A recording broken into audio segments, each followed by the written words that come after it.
ಓಂ ನಮೋ ಭಗವತೆ ರುದ್ರಾಯ. ನಿತ್ಯಭಕ್ತಿ ಕಾರ್ಯಕ್ರಮಕ್ಕೆ ಸುಸ್ವಾಗತವನ್ನು ಕೋರುತ್ತಾ, ಹಳೆಯ ಸಮಸ್ಯೆಗಳು, ಹೊಸ ಸಮಸ್ಯೆಗಳು, ಬರ್ತಾ ಇರತಕ್ಕಂಥ ಸಮಸ್ಯೆಗಳು, ಈ ಜೀವನವೇ ಸಮಸ್ಯೆ ಪ್ರತಿಯೊಬ್ಬರಿಗೂ ಒಂದು ಸಮಸ್ಯೆ. ಯಾರು ನೆಮ್ಮದಿಯಾಗಿರ್ತಾರೆ?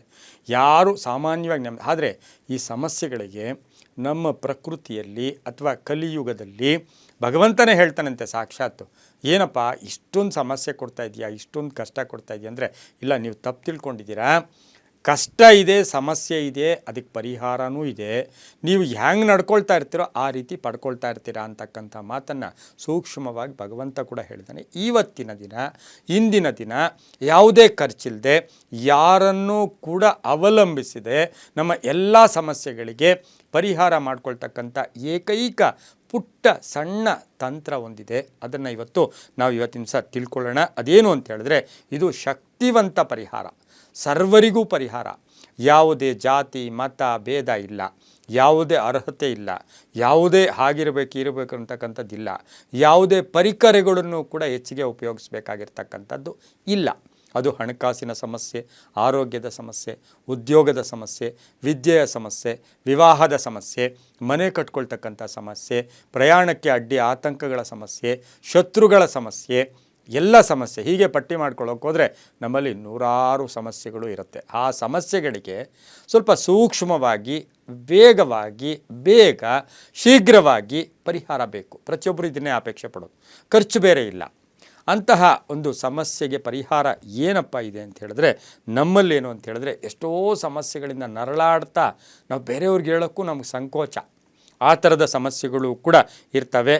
ಆದರೆ ಇದಕ್ಕೆ ಸಮಸ್ಯೆಗಳಿಗೆ ನಮಗೆ ಶಾಸ್ತ್ರಗಳೇನು ಹೇಳುತ್ತೆ ಅಂದರೆ, ನಮ್ಮ ಕರ್ಮಫಲ, ಹಿಂದಿನ ಕರ್ಮಫಲ, ಆ ಕರ್ಮಫಲ ನಮ್ಮನ್ನು ಈಗ ಕಾಡಿಸ್ತಾ ಇದೆ. ಆ ಕರ್ಮವನ್ನು ಯಾರೂ ತಪ್ಸೋಕ್ಕಾಗಲ್ಲ ಅಂತಕ್ಕಂಥದ್ದು ಹೇಳ್ಬಿಡ್ತೀವಿ ಈಸಿಯಾಗಿ.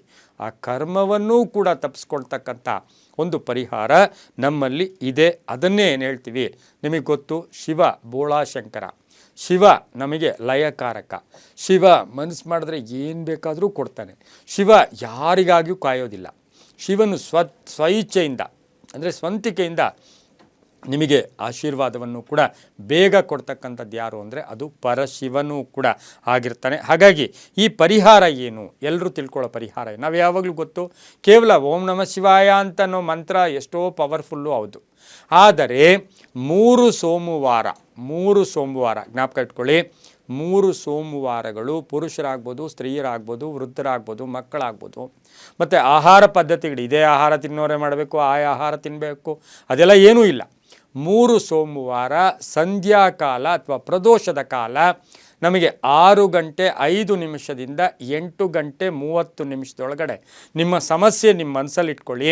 ಶುದ್ಧವಾಗಿ ಕೈಕಾಲು ಮುಖ ತೊಳ್ಕೊಬೋದು, ಅಥವಾ ಸ್ನಾನ ಮಾಡಿ ಸಂಧ್ಯಾಕಾಲದಲ್ಲಿ ಯಾರು ಪುಟ್ಟ 2 ಇಂಚು ಇರ್ತಕ್ಕಂಥದ್ದು, 2 ಇಂಚು ಇರ್ತಕ್ಕಂಥ ಒಂದು ಶಿವಲಿಂಗ ತಗೊಂಡು, ಆ ಶಿವಲಿಂಗಕ್ಕೆ ಸಂಧ್ಯಾಕಾಲದಲ್ಲಿ ಸೋಮವಾರ ಪೂರ್ವಾಭಿಮುಖವಾಗಿ ನೀವು ಕುಳಿತುಕೊಂಡು ಆ ಲಿಂಗಕ್ಕೆ ಭಸ್ಮಾಭಿಷೇಕ, ಕೇವಲ ಒಂದಷ್ಟು ಭಸ್ಮ ವಿಭೂತಿ ಪುಡಿ ತೊಗೊಂಬಂದು, ನೀವತ್ತು ಅಂಗಡಿಯಲ್ಲೂ ರೆಡಿ ಸಿಗ್ತೈತೆ, ಅದನ್ನೇ ತಂದು ಆ ಭಸ್ಮವನ್ನು ಈ ಬೆರಳಲ್ಲಿ ಟಚ್ ಮಾಡದೆ ಆ ಭಸ್ಮವನ್ನು ತಗೊಂಡು ಅಭಿಷೇಕ, ಹೀಗೆ ಆ ಲಿಂಗದ ಮೇಲೆ ಭಸ್ಮವನ್ನು ಅರ್ಪಣೆ ಮಾಡೋ ಸಮಯದಲ್ಲಿ ಓಂ ನಮಃ ಶಿವಾಯ, ಓಂ ನಮಃ ಶಿವಾಯ, ಓಂ ನಮಃ ಶಿವಾಯ, ಓಂ ನಮಃ ಶಿವಾಯ, ಇದನ್ನೆಲ್ಲವನ್ನೂ ಕೂಡ ನೀವು ಆ ಭಸ್ಮವನ್ನು ಹಾಕಿ 3 ಸೋಮವಾರ ಮದ್ಯ ಅಥವಾ ಮಾಂಸ ಅಥವಾ ಇದನ್ನು ತಿಂದೇ ನೀವು ಮಾಡಿದಾಗ ಮನಸ್ಸು ಶುದ್ಧವಾಗಿರುತ್ತೆ.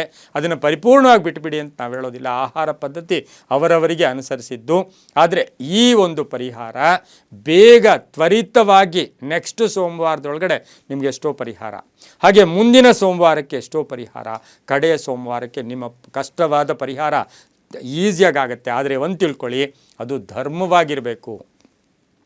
ಆ ಧರ್ಮವಾಗಿರೋದು ಬೇಗ ಪರಿಹಾರ ಸಿಗ್ತಕ್ಕಂಥದ್ದು ಕೇವಲ ಈ ಓಂ ನಮಃ ಶಿವಾಯ ವಿಭೂತಿ, ಒಂದು 2 ಇಂಚಿನ ಶಿವಲಿಂಗ. ಆ ಶಿವಲಿಂಗ ಹೀಗಿರಬೇಕಾ, ಸ್ಫಟಿಕ ಇರಬೇಕಾ, ಇನ್ನೊಂದಿರಬೇಕಾ, ಏನೂ ಇಲ್ಲ.